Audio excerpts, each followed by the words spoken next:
আওয়ামী লীগ যত সিদ্ধান্তগুলো নিয়েছে, প্রতিটা সিদ্ধান্ত আপনি একটু আল্লাহর রাস্তায় আমি অনুরোধ করছি।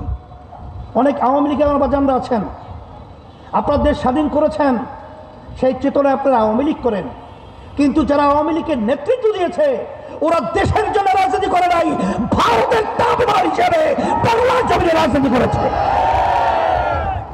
আপনারা দেখেছেন শেষ 10টা চুক্তি করলো ভারতের সঙ্গে। এখন যে নরেন্দ্র মোদী এখন যে প্রধানমন্ত্রী হিসেবে দায়িত্ব পালন করছে, শপথও নিতে পারে নাই। এর আগেই শেখ হাসিনা আমাদের প্রধানমন্ত্রী সেখানে হাজির, মনে আছে? যে 10টা চুক্তি করে এসেছে, সংসদে বিল উত্থাপন হয় নাই, সংসদে চুক্তি নিয়ে আলোচনা হয় নাই। বিদেশের সাথে আন্তর্জাতিকভাবে কোনো দেশের চুক্তি করতে হলে সংবিধান হলো জনগণ জানতে হবে, পার্লামেন্টে পাস করতে হবে, কিন্তু গোপনভাবে 10টা চুক্তি করে আসলো। আমরা যখন আওয়াজ তুললাম, কি চুক্তি করলেন জাতি জানতে চায়। তখন হাসান মাহমুদ কি বলেছিল? ওটা কোনো চুক্তি না, সমঝোতা স্বাক্ষর। মনে আছে? ওই সমঝোতার মধ্যে দেশ কিন্তু 12টা বাজাই আসছিল। আমাদের দেশের ভিতরে বলছিল তারা নাকি সেখানে দেশে কি করিডোর, আর আমরা বলছি ওটা করিডোর, ওরা বলছে কিনা ট্রানজিট।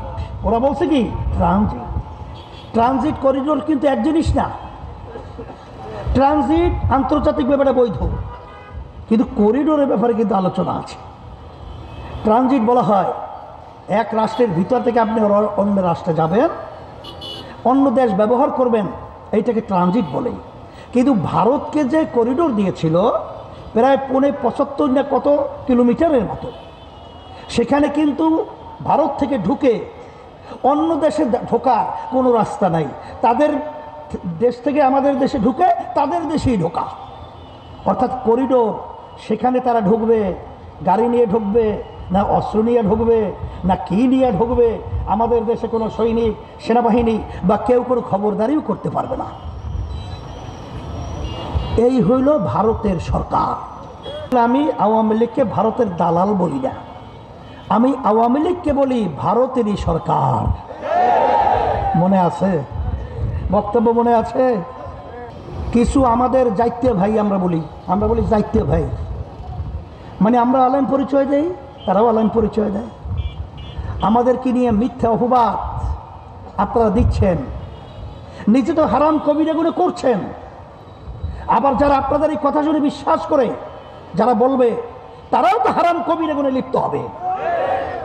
আপনারা বলছেন যে 15 বছর 16 বছর আমরা আওয়ামী লীগের দালালি করেছি, মাপ চেতে হবে, এরপর আমাদের সাথে কথা হতে পারে। আমি আপনাদের এই কথাকে ধিক্কার জানাই। আমরা আপনাদেরকে পরিষ্কার বলছি,